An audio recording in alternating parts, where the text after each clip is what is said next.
Deus. Tá certo aí, Elenai? Pai querido, nós queremos declarar, Senhor, que esse louvor que mexeu conosco, também pedimos que tenha sido um cheiro suave e agradável a Ti, Senhor. Nosso coração vibra com a expectativa dessa verdade, e cremos que o leão está pronto para rugir e perto de rugir, Senhor. Por isso, ó Pai querido, nesse tempo, nessa janela que nós estamos vivendo, os Teus céus continuem abertos sobre nós. E eu coloco, Senhor, cada pessoa que está aqui, cada vida que está aqui, Senhor, que o Senhor conhece. O Senhor sabe o que vieram buscar hoje nesta casa, Senhor. Uma das Tuas casas nessa cidade, Senhor. Então nós pedimos que haja uma confirmação em tudo aquilo que já está acontecendo.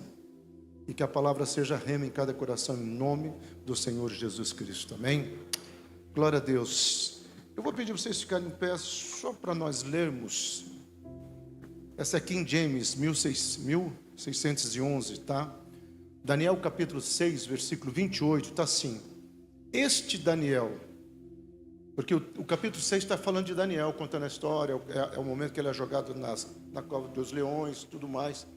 E o escritor aqui, que é um escriba, né, um dos 4.270 pessoas que foram levadas no cativeiro, Daniel foi na terceira safra, provavelmente é um jovem que está escrevendo todas essas coisas, uma crônica, né? Ele fala, esse Daniel, pois, prosperou no reinado de Dario, terceiro rei, depois do cativeiro, e no reinado de Ciro, o persa. Nesses dois reinados houve um destaque na vida de Daniel, amém?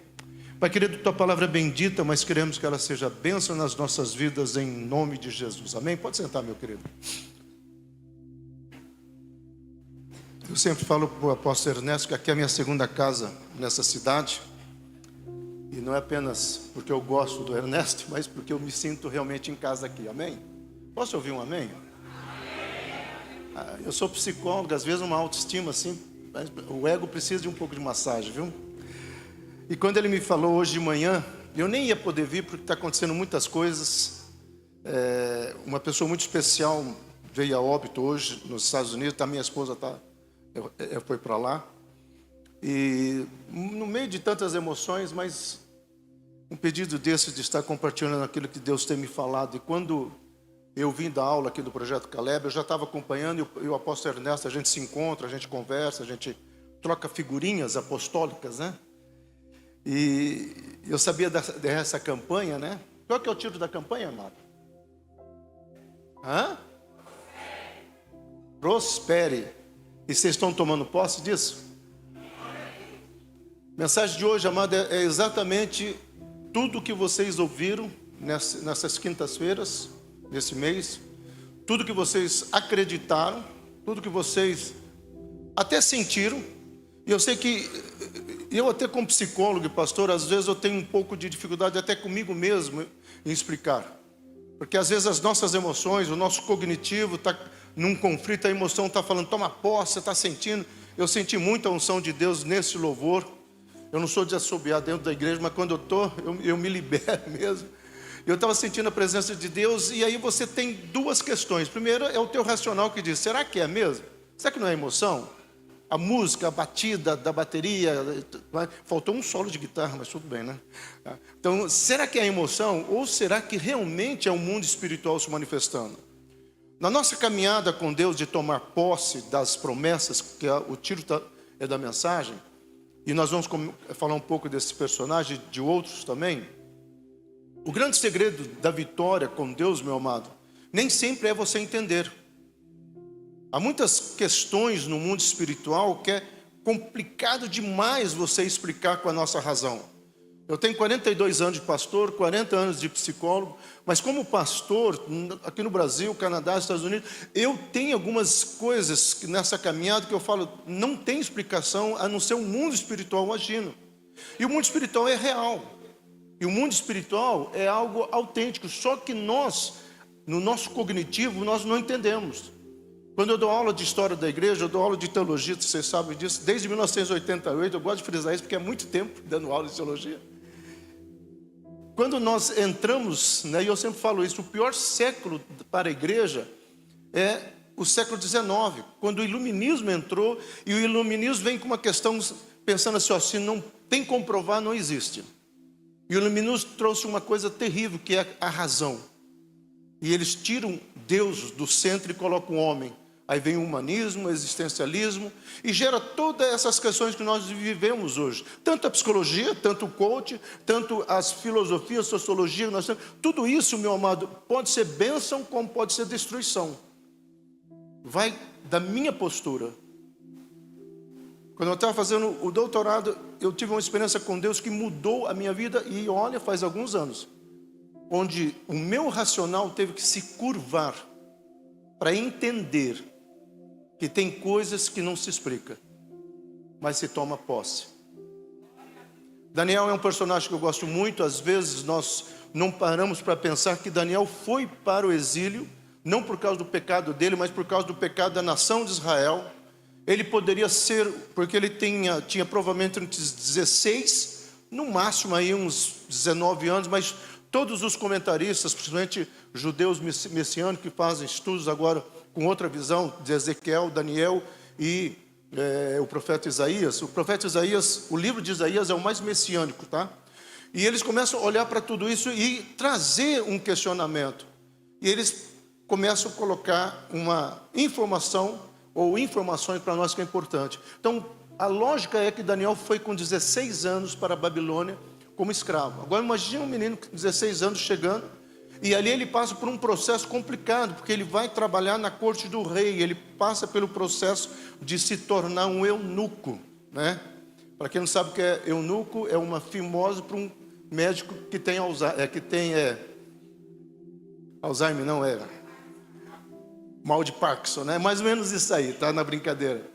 E de repente todo o sonho dele morre ali, porque com 16 anos, de uma família nobre que era Daniel, de uma família rica de Jerusalém, ele poderia pensar assim: eu tenho sonho de casar, eu tenho sonho de fazer família, e o meu sonho acabou por causa do pecado do outro.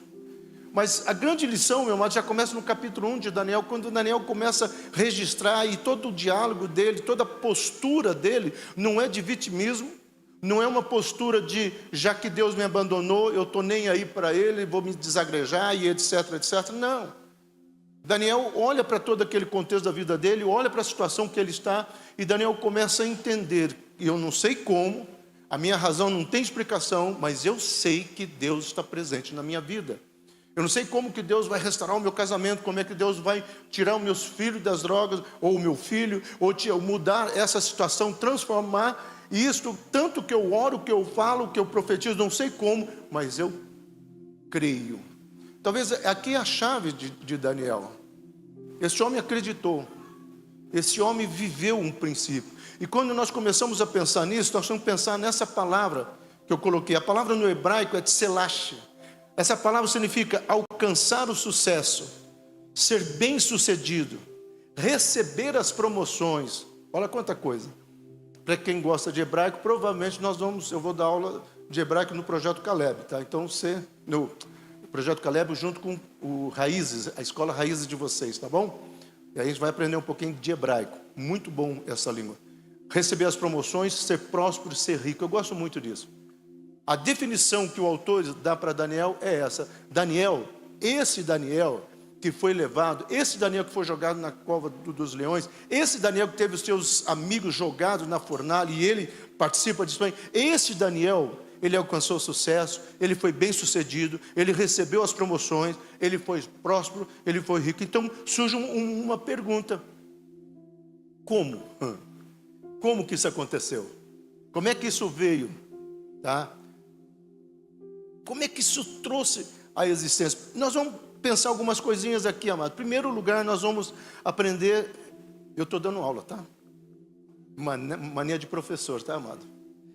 Nós vamos aprender a eliminar toda dúvida, ou lembrar da promessa de Deus. Nós vamos comentar sobre isso. Depender do Senhor. E por último, meu amado, tomar uma decisão pela fé. Essas 4 coisas aqui faz parte do DNA de Daniel. Daniel, ele elimina toda dúvida, ele não deixa que a dúvida nasce no coração dele. Ele não olha para o casamento, eu vou contextualizando, né? Ele não olha para o casamento, ele não olha para a questão de emprego, ele não olha para nada dizendo será. Não, ele olha com convicção. Ele lembra das promessas de Deus. Tanto é que as orações que ele faz, o próprio capítulo 6 começa com o quê? Ele orando 3 vezes por dia em direção a Jerusalém. Não é que era uma coisa mística, uma coisa mantra, um zen gospel, que você tem que orar olhando para Jerusalém. Não. Ele estava orando assim como Ezequiel também chorava olhando para Jerusalém, porque eles lembravam da promessa de Deus, a cidade de Deus. O próprio Deus, quando fala para Salomão lá atrás, Deus fala o seguinte: olha, me construa uma cidade, eu vou amar Jerusalém. Davi, quando conquista essa cidade, ele não conquistou pela força, ele comprou. Ele comprou falando, não, se é para Deus tem que ser o melhor, eu vou comprar, eu não vou conquistar, não vai ser derramado sangue. E quando Davi faz isso, ele tinha recebido a 3ª camada de óleo, unção de óleo sobre a vida dele. Ele recebe primeiro na casa dele, a 2ª em Hebron e a 3ª em Jerusalém, quando ele entende o chamado. Então Davi, Ezequiel, Daniel olhavam para Jerusalém e diziam, existem promessas nessa cidade, ou sobre essa cidade. Nós precisamos olhar para o nosso casamento, para as nossas vidas e dizer isso. Nós precisamos aprender a depender do Senhor e nós precisamos aprender a tomar uma decisão pela fé. Então, primeiro, elimine toda dúvida. Eu vou ler aqui, tá? A dúvida é um grande inimigo da coragem. Quem duvida pode perder o melhor de Deus para a sua vida. Tiago 1,6, pois aquele que duvida é semelhante à onda do mar, levada e agitada pelo vento. 2 coisas roubam a nossa confiança. Eu já vou falar aqui sobre as 2 coisas. Meu amado, em primeiro lugar, você tem que entender o seguinte: Deus não trabalha na dúvida. Deus não trabalha no será. Deus trabalha no é. Eu sou. Tanto é que quando ele apresenta para Moisés, Moisés fala, me dá a tua carteira de identidade, como é que eu vou falar para o povo acreditar? Fala que o eu sou te enviou. E aí os sinais, todos aqueles sinais que Moisés faz, meu amado, entenda isso. Quando você se posiciona no chamado que Deus colocou na sua vida, os sinais vão te acompanhar. Às vezes nós pensamos em fazer o contrário. Nós queremos que os sinais venham provar que Deus está do nosso lado. É o contrário, eu fico com Deus, eu me relaciono com Deus, eu entrego a minha vida a Deus, eu busco a Deus num relacionamento não de igreja e não religioso. Qual é a sua vida de oração? Qual é a sua vida de leitura da palavra? Qual é o teu tempo que você gasta ajoelhando ou talvez sentado na sua casa, sem o smartphone, sem as redes sociais e dizendo, Senhor, eu estou aqui, eu não sei como fazer devocional, mas eu quero fazer. Eu não sei como começar uma vida de comunhão, mas eu quero. Não existe um manual de 7 passos para uma vida com propósito. Deixa o Rick lá atrás, lá.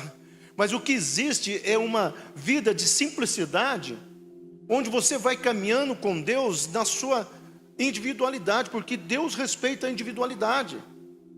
E nessa individualidade, eu e você precisamos entender que eu e você precisamos eliminar toda dúvida, toda incerteza, todo medo. Quem gosta de filme, né? Uma das frases que o Frank Herbert coloca no livro dele, que vira um filme chamado Duna, é exatamente: o medo mata a alma. O medo mata.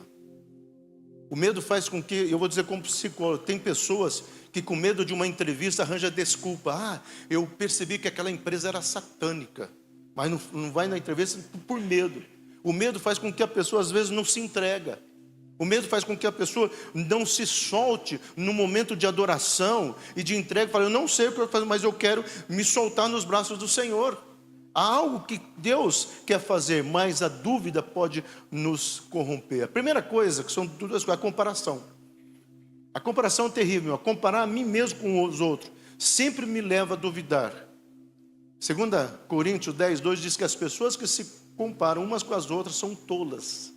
Você nunca deveria comparar você mesmo com qualquer outra pessoa, porque Deus fez você do jeito que você é.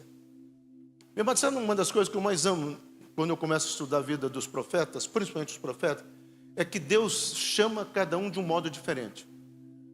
Deus não tem um cardápio igual, idêntico. Eu vou chamar fulano e o ciclano. Eu não sei como é que você se converteu, mas eu já montei para evangelizar. Eu vim das drogas, Eu me converti numa madrugada, onde eu estava tão louco, mas tão louco, que quando eu olhei para a rua, eu achei que tinha uma árvore de Natal no meio da rua.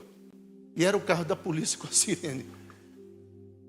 E quando Deus me resgatou, Deus começou a fazer um trabalho de dentro para fora na minha vida, até o ponto de um dia eu chegar a ser pastor. E quem sabe, e me conhece, sabe por que eu estou assim? Porque eu sou gago. E sou gago mesmo, meu amado. Mas quando Deus trabalhou no meu coração, meu amado, uma das coisas que eu comecei a pensar, eu sou único. Eu sou único. Para evangelizar, meu amado, eu já contei numa das mensagens aqui, eu montei um grupo de rock, chamada Trilha, para ir nas universidades de Curitiba. A gente tocava heavy metal cristão. Naquela época só tinha um tal de Rebanhão, e olhe lá. Depois eu montei um grupo de surfista para evangelizar o surfista de Caiobá, Matinhos. Depois eu fui na feira hippie fazer artesanato para evangelizar os hippies. Sabe por que eu fiz isso? Porque eu entendi que o meu chamado não era apenas dentro de quatro paredes. Mas o meu chamado era numa sala de aula, o meu chamado é em qualquer lugar que eu estou, porque eu sou luz. É isso que eu e você precisamos entender. Só que às vezes nós ficamos assim, mas parece que o cara está melhor, a célula dele é melhor, parece que ele se entrega mais. Meu amado, cada um no seu formato, cada um na sua individualidade. Deus chama Jeremias, fala: Jeremias, você é o cara. Desde o ventre da tua mãe eu te escolhi. Oh, você vai falar para as nações. Oh, glória. Foi preso. Nunca saiu de Jerusalém. Sabe por que Ezequiel, com 30 anos, ele vai lá em frente aos rios da Babilônia e começa a chorar? Porque com 30 anos, se ele estivesse na Babilônia, em Jerusalém, ele é filho de sacerdote, ele entraria nos Santos dos Santos. E Deus fala para ele: não, você vai ver a verdadeira Jerusalém, o verdadeiro templo. Por isso que ele escreve toda aquela coisa, a medida era isso, porque ele fica tão entusiasmado. Agora, qual a diferença entre ele e Jeremias? Nenhuma. Jeremias acreditou, Ezequiel acreditou. Tanto é que o que Ezequiel fala, eu tenho alguns estudos no YouTube, estudo de 4 anos atrás. Eu falo do Irã, eu falo da Ucrânia, eu falo da Rússia, eu falo do Hezbollah. Eu só não acertei o Hamas, tá? Mas eu falo da Cisjordânia. Porque Ezequiel viu tudo isso, Ezequiel teve o privilégio. Então, antes de avançar no outro slide, preste atenção. Você é único. A nossa identidade é única. E isso nós precisamos entender. Há um pastor em Curitiba chamado Farley. Quem for para Curitiba um dia, visita essa igreja Cornerstone. Esse Farley, eu praticamente tirei ele das ruas, coloquei. O pastor Luciano Subirá, foi daí que ele fala que eu sou o pastor Miyagi. Eu tirei esse Farley das ruas praticamente, né? Botei ele dentro de casa e nós... Tem todo o processo. Ele escreveu um livro sobre isso, sabe? Como que eu trabalhei com ele e na individualidade. Só que tem um monte de outras pessoas que aceitaram a Jesus da maneira mais estranha que você possa imaginar. E são pastores. Eu contei uma vez que o cara que não conseguiu fumar Efésios 4 está lá na igreja do Luciano Subirá. Não se compare com ninguém. Você pode olhar talvez para os homens de Deus e dizer qual é o segredo deles, mas não copie isso, porque às vezes nós queremos dogmatizar a nossa caminhada com Deus. Porque o cara foi para o monte orar, então eu tenho que... E lá ele foi batizado no Espírito Santo, então eu vou para o monte orar, como se fosse um monte que batizasse. Porque o cara foi no congresso tal, então... Meu amado, Deus vai trabalhar com você. Às vezes na sua casa, às vezes no seu quarto, na sua individualidade. A única coisa que Deus precisa é que o teu coração esteja aberto.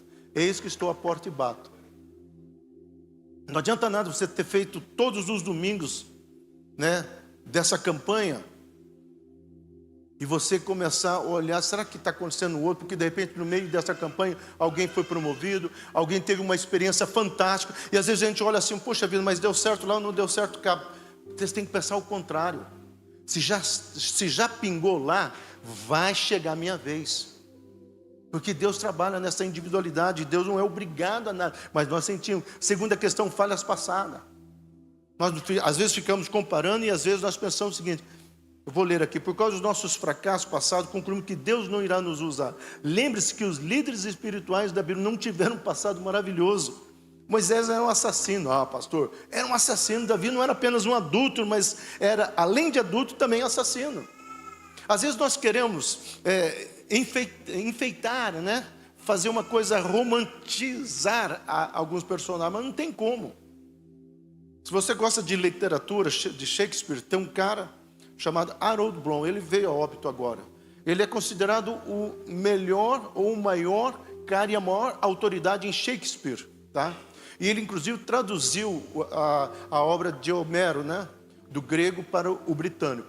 Bom, quando ele fala sobre a Bíblia, perguntar se acredita na Bíblia, ele fala assim, ó, tem duas coisas que me chamam a atenção na Bíblia. Primeiro que você tem um período aí de milhares de anos, de Gênesis até o Apocalipse, milhares de anos. E você tem uma mesma linha de pensamento. Até parece que foi um mesmo autor escrevendo. Então isso já me dá um ponto de veracidade para a Bíblia. Mas a segunda coisa que ele colocou foi assim, você sabe o que eu admiro na Bíblia? É que ela poderia ter omitido o pecado de Davi. Ele citou Davi, né? O pecado de Davi. Davi era o rei Arthur, né? O cara que tinha Excalibur. Davi era o cara. Mas de repente, por que tinha que colocar essas duas manchas, né? Entre ele e Absalão, entre ele e Urias, envolvendo o adultério? Por quê? E eu vou responder para vocês por quê. Porque o que Deus espera é que quando você leia a Bíblia, você não vai encontrar nenhum personagem da Marvel, nenhum super-herói. Você vai encontrar pessoas como eu e você, com as nossas dores, com as nossas limitações, com as nossas angústias, com os nossos questionamentos, né? Jeremias fala, olha, você me enganou, e o idiota aqui se deixou ser enganado. Jonas briga com Deus, não vou pregar, esse povo não merece ser salvo. Deus mostra na humanidade desses personagens que eu e você podemos também ser humanos. Quando Deus ia no jardim do Éden, no final do dia, você já percebeu, meu amado, que no final do dia, e isso não acontece no amanhecer, muito mais no final do dia, os pássaros, parece que há uma agitação no mundo dos animais, os passarinhos começam a cantar, é um barulho, né? De manhã também tem, mas se prestar atenção, à noite é mais. Sabe por quê? É como se a natureza ainda tivesse aquilo que Jung fala, um arquétipo na memória, porque era o momento que Deus entrava, vinha para a terra para tomar um chimarrão, como diz o Luciano Subirá, um chimarrão com Deus, para ter um relacionamento com Adão e conversar com Adão. A coisa mais fascinante do jardim do Éden, meu amado, são dois pontos que eu acho lindo. Primeiro é que ele primeiro faz o jardim para depois fazer o homem. E se nós estamos falando de promessa, de campanha, então pense nisso. Deus primeiro traz a provisão. Só que às vezes a provisão... Uma vez eu estava orando de madrugada, que é um hábito que você precisa ter, é muito bom, e Deus fala. Aí Deus falou assim, isso em Curitiba, tá? Deus falou assim, porque tinha saído o aeroporto de Pinhais, que Curitiba não tem aeroporto, é uma cidade próxima, né? Tinha adquirido o ILS, né? Um aparelho que mesmo com neblina, que Curitiba e principalmente Pinhais só tem neblina, né? Os aviões não conseguiam pousar. E muitas vezes o avião ficava sobrevoando até encontrar uma janela para ele pousar na pista. Com esse aparelho não era preciso mais. O próprio aparelho guiava o avião no lugar certo. E Deus falou assim, pois é, antes desse aparelho os aviões ficavam sobrevoando, né? Aí Deus ministrou no meu coração, muitas promessas e bênçãos sobre os meus filhos ainda estão sobrevoando suas cabeças, esperando aquele aparelho, não esse aparelho, mas o aparelho que Deus espera encontrar no meu coração, no seu coração, quebrantamento. Deus não espera que você mostre para Ele grandes resultados. Deus não espera que você fale em línguas, que você faça sair fogo da tua boca. Não, Deus não fica surpreso com nada disso. Quando Ele vai conversar com Moisés, o povo fica assustado, porque um monte, imagina você olhar para um monte e de repente, aqueles efeitos especiais que nem Steven Spielberg pensou no Contatos Imediatos, do Terceiro Grau, aquele filme, né? Aquela coisa fantástica, o povo olha, e o povo fala assim, Deus está falando com Moisés. Deus não se pressiona com sinais e prodígios, maravilha. Deus se pressiona com o coração quebrantado. É isso que mexe o coração de Deus. É isso que toca o coração de Deus. É uma vida que fala: Senhor, eu pequei. Senhor, eu sou um homem de lábios impuros. É isso que Deus espera. Deus não ia lá, Moisés, daí, como é que foi teu dia? Deixa eu ver o que você fez. Nada.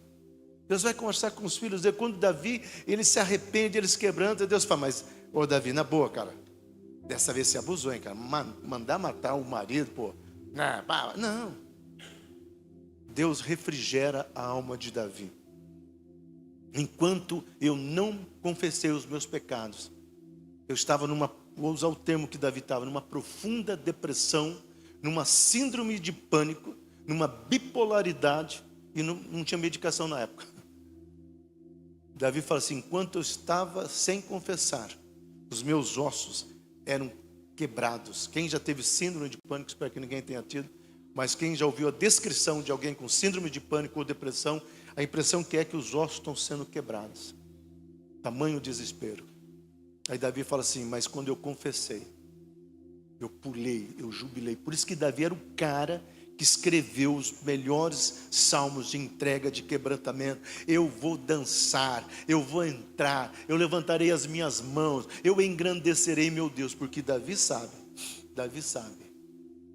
Até Moisés, meu amado. Moisés poderia, mas muitas pessoas, meus alunos de teologia, mas por que Moisés não entrou? Moisés não entrou porque Deus não deixou ele entrar. É simples. Mas é claro que eu e você questionamos, ou você nunca questionou: poxa, o cara faz tudo, só porque ele feriu uma rocha. Mas a questão não era o ferir a rocha, é que Moisés estava irado com algo que era de Deus, aquela nação era de Deus. O que Moisés falou para Faraó? Meu Deus está dizendo: deixa o meu povo ir para me cultuar. Era isso que Deus esperava. E Moisés, com raiva, Deus falou: não é isso que eu quero de você. Agora, é fácil ser um Moisés? Não é. Meu amado, não é. Só que às vezes nós somos exatamente aquele povo no deserto. Quando o culto é abençoado e vem uma promessa, aí a gente pula, a gente, tá, maravilha, maravilha, maravilha. Aí de repente Deus não responde do jeito que a gente quer, estou de mal. Às vezes nós somos crianças mimadas, querendo que Deus responda do nosso jeito. Meu amado, acho que foi no Projeto Caleb, ou a última vez que eu preguei, eu vou repetir, eu falei isso aqui. Se José tivesse sido atendido imediatamente quando aquele copeiro saiu, e aquele copeiro, porque José falou: lembra de mim, hein, cara, pode deixar que eu vou lembrar. Se o copeiro tivesse lembrado, José seria ajudante de copeiro, trabalharia na cozinha do palácio. Mas porque ele saiu na hora certa, no tempo certo, ele foi quem Deus tinha para ele ser. Então lembre-se da promessa de Deus. Vamos aprender com Josué. Primeiro, força. Nós precisamos de força, meu amado, força espiritual.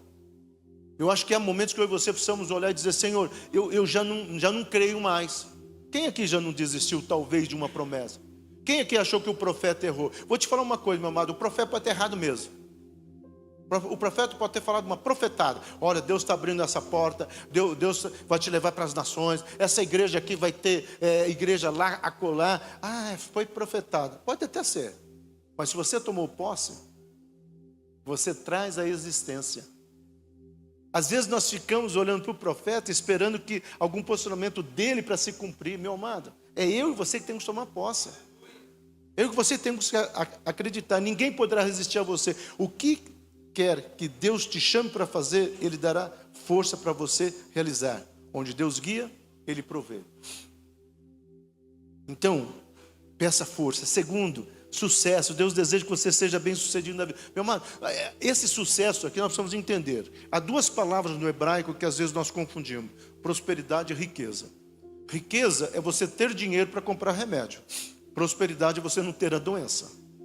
O que Deus promete em primeiro lugar é a prosperidade. Deuteronômio capítulo 8. Eu vou te trazer a prosperidade. Aí ele vai lá, você vai lendo o capítulo 8, de repente fala assim: e eu posso te ensinar a ser rico. Deus não tem problema nenhum com riqueza, meu amado. Deus não tem problema nenhum com o teu Land Rover ou com o teu Fusquinha. Deus não tem problema nenhum se você anda de ônibus ou você anda de avião importado, sei lá o quê. O que Deus quer é que aqui ou lá, ou em qualquer situação, haja gratidão no teu coração. E haja um reconhecimento no teu coração, meu amado. Porque se Deus está aqui, você acredita que Deus está aqui hoje, meu amado? Bom, se você não acredita, deixa eu falar uma coisa. A palavra de Deus falou, onde tiver 2 ou 3 reunidos no nome dele, ele está presente. Eu estou no nome dele. Tem mais 2 aqui? Tem mais. Então é palavra de dele. Ah, como? Não sei. Ah, eu não estou vendo. Abra os teus olhos espirituais. Se você não está vendo, não está crendo, primeiro para Deus, eu tomo posse. É o mínimo que nós podemos fazer. É o mínimo que nós podemos fazer. Quando eu abri uma casa de recuperação, meu amado, eu não tinha dinheiro, eu não tinha nem perspectiva. Eu só tinha aquela garotada da praça, quando eu montei aquela barraca, a barraca hippie, na praça Rui Barbosa de Curitiba, que antigamente tinha os hippies que faziam artesanato lá. De repente eu estava com no começo foi 48 jovens, ex-drogado. E daí? Eles me chamam de tio Jack, uma longa história. E daí, tio Jack, para onde que nós vamos? Para onde nós vamos? Aí eu falei, nós vamos para uma chácara e nós vamos começar um movimento hippie gospel. Nós vamos começar uma casa de recuperação. Aonde que é essa chácara? Não sei. E o que nós vamos comer? Também não sei. Eu só sei de uma coisa: Deus está com a gente. Essa casa existe em Colombo, está lá com o endereço, RG, CNPJ, tudo mais. Não tem nada no meu nome. É de Deus? Por que tem no meu nome? Agora, eu tenho experiências ali, meu amado, de acabar comida, e você olhar para fazer a lista, aí de repente você vai para o carro e fala, está faltando uma coisa, aí você volta lá, o lugar que estava vazio estava cheio. Aí alguém olha assim, tio Jack, mas não tinha essa caixa de leite. Mas não tinha isso aqui, não tinha esse tanto de arroz. E eu falo assim, nós temos 2 coisas, ou ficamos aqui questionando como é que veio parar, ou a gente usa. O que vocês preferem? Porque uma vez, um dos jovens que eu estava ajudando, eu trabalhava numa empresa, e não era pastor de tempo integral, e aí eu tinha recebido salário, aquele tempo que você recebia o salário, botava no bolso assim, e eu tinha 2 filhos, tenho, né, a Khadija e o Malek, minha esposa é libanesa, já falei, então por isso esses nomes, e eu tinha algumas coisas para pagar, e esse rapaz falou, tio Jack, eu aceito Jesus, mas eu preciso sair das ruas, e Deus falou, você está com dinheiro aí, paga o hotel, paga, mas Deus, aqui é aquele adiantamento que antigamente tinha, vocês têm, Deus, o que eu faço? Não, eu peguei, dei tudo, e eu voltei para casa, mas Deus, e agora? Aí Deus falou assim, escolha. E eu estava passando, quem conhece Curitiba, tem uma praça chamada Oswaldo Cruz, tá? E tem lá uma estátua de um cara pulando na piscina, assim, olha. Ele está sempre, tem uma piscina grande, olímpica lá, né? E aí Deus falou, você está que nem esse cara, na beira da piscina, pronto para pular, mas não pula. Eu falei, Deus, mas é uma estátua. Pois é, você está sendo uma estátua. Eu falei, vai louvando. E dali até a Brigadeiro Franco, 576, que era a minha casa, né? Eu fui louvando, agradecendo, fui louvando, fui agradecendo. E quando eu chego em casa, abri a porta, eu tinha pegado, a minha esposa, nós chegamos, minha esposa, nós vamos para o mercado depois. Eu falei, Aí quando eu abri a porta, embaixo tinha um envelope com um valor em dinheiro que eu tinha dado para aquele cara lá. Esse é o nosso Deus, meu amado. Só que nós precisamos entender. É esse sucesso que Ele espera. Esse sucesso que Ele espera.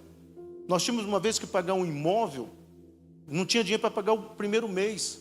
Quando eu fui lá sentar com o proprietário para ver o que nós podíamos fazer, o proprietário assina o recibo aqui. Eu falei, não, você tem que assinar os 6 meses. Eu falei, não tem dinheiro nem para pagar. Não, já está pago. Como assim? Veio um senhor aqui e pagou 6 meses. Mas que hora? A hora que vocês estavam lá dentro ajoelhados chorando, porque a gente estava chorando porque não tinha dinheiro. Vocês estavam chorando por quê? Eu falei, depois eu te conto. Às vezes, meu amado, nessas caminhadas com Deus, sabe o que eu aprendi que é sucesso? Deus é muito louco. Deus é muito louco. Eu poderia ficar aqui a noite inteira contando experiência, meu amado, quando nós fomos evangelizar os alpinistas. Sabe o que é subir monte, escalar o pico do Marumbi para poder evangelizar? Aí depois eu fui evangelizar os ufologistas, aqueles caras que ficavam caçando disco voador em 4 barras.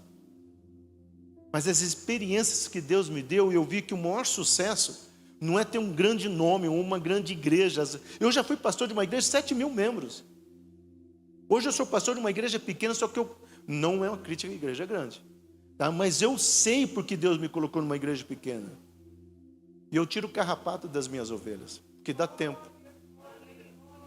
Então nós precisamos entender que sucesso é algo que, às vezes, a luz dos homens não é o que você espera.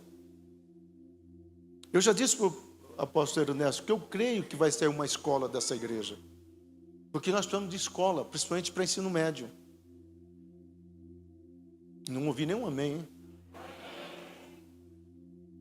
Meu amado, não se preocupe com nada.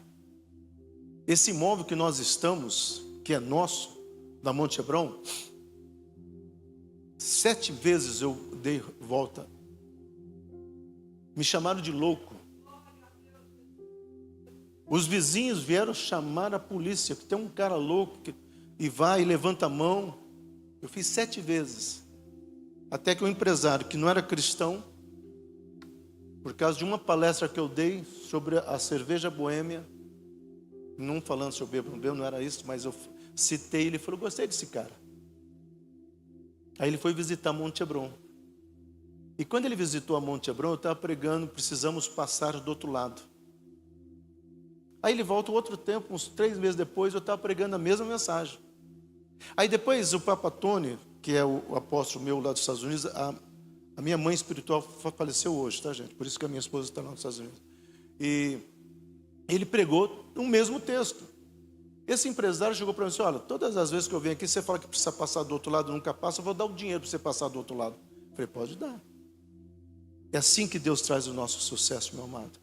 Apoio, eu estarei com você onde quer que você vá. Você já pensou isso? Você sabia que foi isso aqui que mudou com Josué? Porque o que mudou Josué não foi Deus, efeitos especiais, Josué, o que foi Deus? Não. Como é que foi a chamada para Josué? Ele falou, Josué, meu servo Moisés morreu. Eu sei. Então eu vou agora chamar você. Eu? Assim como eu fui com Moisés, eu estarei com você. Pronto. Porque Josué viu. Josué viu. E Josué tomou posse. Você já olhou algum homem de Deus pregando aqui e você fala assim, cara, eu quero isso para mim. Eu já fiz isso muito e Deus já me abençoou. Uma vez na Inglaterra com Colin Dye, eu estava com mais 3 pastores e o Colin Dye pregando e falando que Deus deu 3 coisas para a vida dele. Eu falei, eu quero essas 3 coisas. E eu comecei a orar em língua e pedindo. Aí os pastores que estavam ao meu lado, eu estou tomando posse. Silão, me chamam. Silão, para com isso. É muito relativo isso, estou tomando posse. Aí eu falei, Deus, eu sei que eu vou ter essas 3 coisas, porque eu creio. Agora, esses 3 imbecis, desculpa, eu falei isso mesmo, mas eu sabe, esses 3 imbecis aqui não acreditam. Dá para o senhor mostrar para eles que eu vou ter essas 3 coisas, não para mim, mas para eles? A esposa do Colin Dye entrou, imagina um lugar, diz que tinha mais de 5 mil pastores, não sei se tinha tanto. Aí de repente ela vai assim, ó, e aponta para mim, Joe? Eu? E ela vem e fala, eu estava no hotel e Deus falou para eu separar 3 camisas do meu marido e dar para alguém aqui. Eu sei que aquelas 3 camisas foi um ato profético para que aqueles 3 imbecis, que não ficaram mais imbecis, começaram a chorar, ajoelharam, tomar posse. O problema é que eram 3 camisas bonitas, eu tive que dar para eles. Mas amém. Vamos aplicar o sucesso de Daniel nas nossas vidas, tá? É até as 9, né? Não, eu vou ser. Meu amado, o sucesso de Daniel começa aonde? Aonde você está. Então nem vou ler o que eu escrevi. Se alguém quiser, eu posso depois dar em PDF, tá? Mandar. O sucesso começa onde você está. O sucesso não é ali está.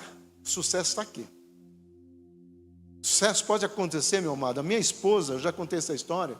Eu conheci ela no dia 24 de fevereiro, às 10h40 da manhã de 1983, numa sala de aula de psicologia. E ali eu comecei um grupo de evangelismo com intenção nela, que o meu acordo com Deus foi a carne é minha, o espírito é teu, né? E eu falei, vou evangelizar para ficar com a carne, pois quando ela morrer, o senhor recolheu, o espírito é teu. E eu montei um grupo, só que desse grupo acabou saindo 3 pastores. Numa sala de aula de psicologia, onde o professor, eu soube que tem um pastor aqui, fazia gracinha. Tem um pastor aqui, Freud se estivesse aqui ia dizer isso. E eu fui até que eu descobri que ele gostava de dragão. Falei, agora eu pego esse cara. Aí ele você já leu tudo sobre o dragão? Já, os de Tolkien, falei, você já leu daquele dragão que persegue a mulher? Dragão que persegue a mulher? Você nunca leu aquele dragão que persegue a mulher? Aí eu dei o livro de Apocalipse para ele. Aquele Bíblia dos Gideões, peguei só, lê só esse livro. Hoje ele está na comunidade do apóstolo Pio, em Curitiba. E é crente. O dragão realmente chamou a vida dele e ele entendeu que Jesus Cristo é o caminho, a verdade e a vida. Meu amado, aonde você estiver, na sua sala de aula, no seu emprego, na sua casa, na sua igreja, saiba que a bênção está em você, mas você pode abençoar outro. Eu sou templo do Espírito Santo, eu não preciso de igreja. Ok, é uma verdade, mas é uma meia verdade, porque é na comunhão dos santos que o Senhor se manifesta. Então, nós precisamos entender isso. Segundo o professor de psicologia, Salvador, eu gosto muito desse cara, da Universidade de Califórnia, diz que há 3 meios de nós lidarmos com estresse: compromisso, controle e desafio. Compromisso. Eu vou ter que ler aqui, tá? Quando o estresse bate em você, precisa trazer à memória pensamentos de vitória. Sabe qual é o segredo de Daniel a lidar com o estresse da vida dele? Ele era comprometido. Não vou me contaminar com os manjares do rei. Segundo, controle. Daniel sabia quem realmente estava no controle. Quando o rei chega para ele, Daniel, eles falaram que você estava orando, cara. Não tem um jeitinho de você falar que você estava contemplando Jerusalém, olhando de binóculo para Jerusalém? Não, eu estava orando. Não, mas Daniel, tem uma lei que eu assinei, cara. Você vai ser jogado nas covas dos leões, e os leões estão 2 dias sem comer, Daniel. E é interessante que é o rei que fala, Daniel, eu quero acreditar que o seu Deus, porque não é possível você ter coragem dessa, né? Que o seu Deus vai te livrar. E Daniel falou, tá ótimo, pode fechar aí. Leãozinho, vem aqui, eu vou contar uma história para vocês, senta aqui. E vocês conhecem a história, né? O rei, se você lê no hebraico, meu amado, o rei, a palavra que está lá, é uma palavra shanar.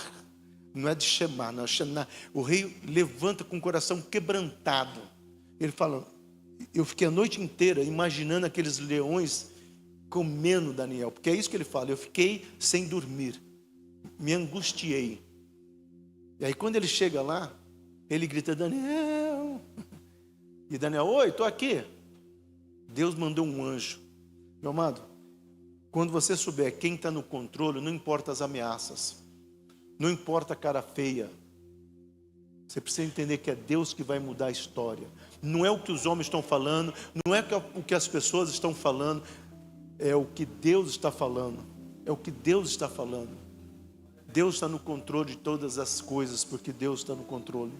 Desafio, existem segredos, sucesso é não ignorá-lo. Daniel encarava o desafio, seja dos leões ou da fornalha, com a certeza de quem era o seu Deus. Esse é o segredo de Davi, de Daniel, a experiência que ele tinha.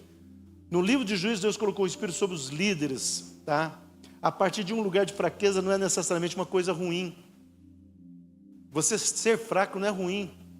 A minha força se aperfeiçoa na tua fraqueza, diz o Senhor. Tá? Ele pode realmente ser uma coisa boa, porque pode nos levar a depender de Deus. O que Deus espera é dependência. Tá? O Senhor deu a cada um de nós a capacidade suficiente para alcançar o sucesso na vida. Então existem muitas histórias que nós precisamos imitar. Quem é o seu herói da Bíblia?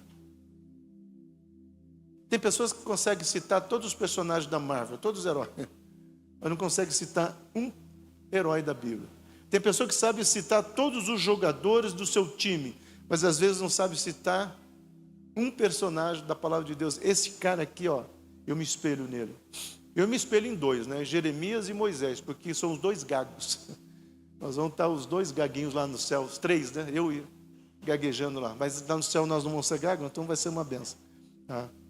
A confiança é o companheiro de sucesso. Eu gosto muito desse autor que é cristão, tá, gente? Tudo que você precisa nessa vida é confiança, então o sucesso é certo.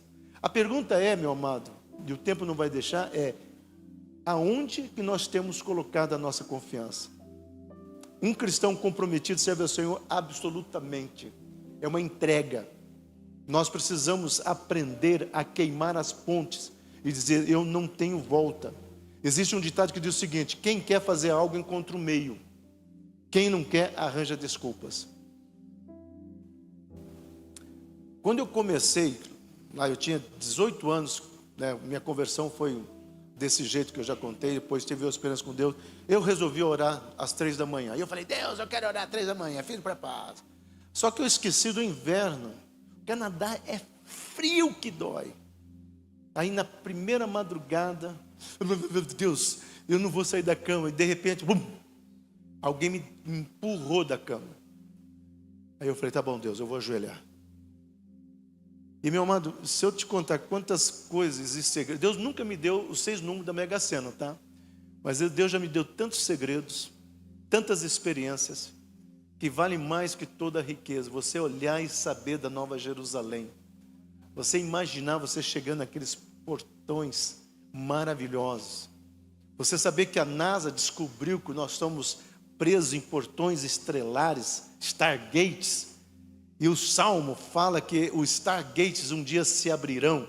Levantai-os, ó portais eternos, para que entre o Rei da Glória. Olha que coisa tremenda, meu amado.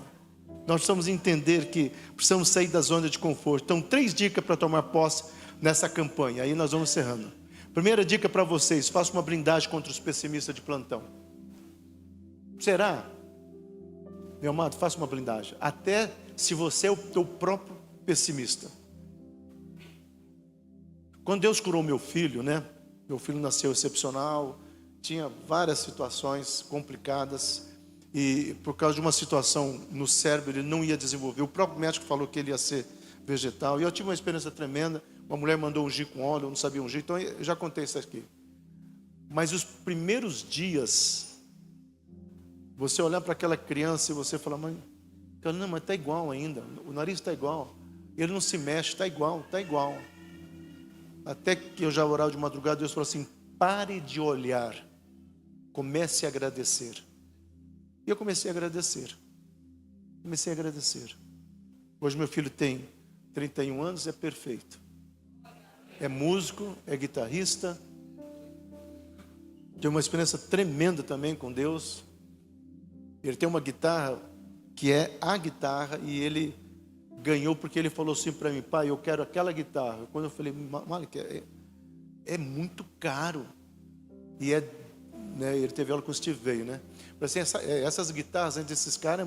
Aí ele falou: pai, o seu Deus é o meu Deus. Deixa eu ter uma experiência com Deus. E uma pessoa que eu estava olhando a guitarra na loja, o cara chegou assim, jogou um cartão black, eu nunca esqueci, jogou, falou assim: compre. Compre. Eu estava em casa, eu sou empresário, ele é americano, né? Deus falou: vai em tal loja e compre o que o meu filho estiver olhando. É assim que Deus funciona, meu amado. Não fica: eu não sei, será que Deus vai curar o meu casamento? Deus que vai restaurar o meu amado? Deus é contra divórcio. Deus é contra divórcio. Deus é um Deus de restauração. Mas o meu marido não quer, a minha esposa não quer. Então pague um preço. Pague um preço. Porque às vezes nós estamos num mundo hoje que ninguém paga preço. Nós precisamos pagar um preço. Nós queremos o imediatismo. Nós queremos fregar a lâmpada mágica ou a Bíblia e Deus sair feito Aladim para atender os nossos pedidos. Mas ninguém quer pagar um preço de ter uma vida no altar, de entrega e de busca. Não fique olhando para o seu passado. Quantas pessoas, meu amado, ficam se martirizando. Um dos piores sentimentos que a humanidade carrega é culpa. Será que eu mereço? Tem pessoas por culpa fazem automutilação, que é como se elas tivessem: eu não mereço ser feliz, não mereço ser feliz. Meu amado, vou te dizer uma coisa: você merece ser feliz, Deus quer que você seja feliz. Jesus é a alegria dos homens, Jesus é a minha alegria, e Ele intercede por mim e por você. E tem uma coisa que eu não sei explicar, mas eu vou te dizer, é muito doido. Você já parou para pensar que dentro de você mora o Espírito Santo? Isso é muito doido. Você já pensou? O mesmo Espírito Santo que estava lá, o Pai falou a palavra Barak Alá. Não Alá, Alá. A palavra mar No nosso é solero, mas a palavra amar no hebraico é trazer à existência as promessas de Deus. Olha uma coisa tremenda. Tá? Então quem ama está trazendo à existência as promessas de Deus. Mas é no português amar, porque no inglês não dá certo. Aí o Espírito Santo estava lá. Sabe como é que diz o texto? Que ele pairava. Sabe como é que no hebraico essa palavra? Chocar feito uma galinha. É como Moisés conseguiu descrever quando Deus lança a palavra, haja luz, o Espírito Santo vem e choca. Presta atenção. Aí esse Espírito entra na vida dos homens no deserto para eles fazerem o tabernáculo. Sabe como é que era o tabernáculo? Uma das partes tinha pele de golfinho. Quem já foi para Israel? No Canadá, meu amado, tem uma das partes do tabernáculo em Mississauga. O Benihim tinha acesso, eu estava com a equipe deles. É impressionante. Eles têm essas partes prontas. E o próprio rabino ortodoxo falou assim: olha, o dia que o templo cair, nós levamos 3 dias para levar tudo para Jerusalém. Mas não é isso que está escrito na palavra de Deus, que o meu templo seria levantado em 3 dias? Olha que coisa tremenda. Mas quem ensinou essas pessoas a mexer com pele de golfinho? O Espírito Santo, que está onde? Dentro de nós. E um dia ele veio habitar em nós. Tenha gratidão no seu coração, meu amado. Eu quero estar encerrando com isso. Tenha gratidão no seu coração. Seja grato. Não deixe a psicologia existencial ficar roubando isso. Não é o tamanho da nossa fé, e sim quem está firmado. Declare que uma nova história está sendo vivida por você. Peça a Deus estratégias. Então, meu amado, declare isso aqui, ó. O Senhor pelejará por mim. Aí aqui eu estou entrando no final mesmo, tá? Declare isso aqui, meu amado. O Senhor é um varão de guerra que me dará vitória. Quem quiser em PDF, ore isso aqui durante essa semana. Do Senhor é a guerra, por isso descanso nele. Olha quantas promessas, meu amado. Mais são os que estão do meu lado, da parte de Deus, dos que estão com eles. Cada versículo desse dá uma aula. A palavra no hebraico é que estar ao meu lado e ao redor, nossa. A peleja não é minha, está aqui também lindo no hebraico. A minha causa é a guerra de Deus. Isso aqui eu usei em muitas situações da minha vida. A guerra de Deus, a guerra de Deus. Muitas coisas que Deus me deu. Nessa peleja eu não vou pelejar. Olha a coisa tremenda, é o mesmo texto. Mas vou descansar nos propósitos de Deus. A palavra propósito é uma palavra do hebraico, da cultura hebraica. Não é de coaching, não é da psicologia existencial nem humanista. Deus está dizendo, eu tenho propósito, porque há um maior que está do meu lado, seja o braço forte do Senhor. Esse texto de crônica é lindo, quando Ezequiel está tomando um posicionamento. Maior é o que está em mim, né? João falando do que está no mundo. E se Deus é por mim, amém? Quem que será contra nós? Meu amado, eu fui chamado para pregar hoje de manhã, e eu falei, eu não vou pregar sapatinho de fogo não, eu quero dar uma aula lá. Esse foi o meu objetivo. Trazer aqui informações para vocês saírem daqui e dizer, eu creio em todas as palavras que foram liberadas nessas quintas-feiras. Eu não sei como, quando oraram por mim, ou talvez promessas que ainda estão pairando sobre a tua vida, né, que orar para você há quantos anos atrás. Eu tenho um caderno de promessas de orações que já oraram por mim. Algumas aconteceram, eu tenho coisas que ainda não aconteceram. Sabe o que eu faço? Eu olho para aquele caderno, ô paizão, ainda está faltando essas coisas, porque eu creio. E se Deus também não fizer, não vai mudar minha fé, porque o pouco que eu já vi é suficiente para dizer, Deus é lindo demais. Amém? Deus abençoe a sua vida.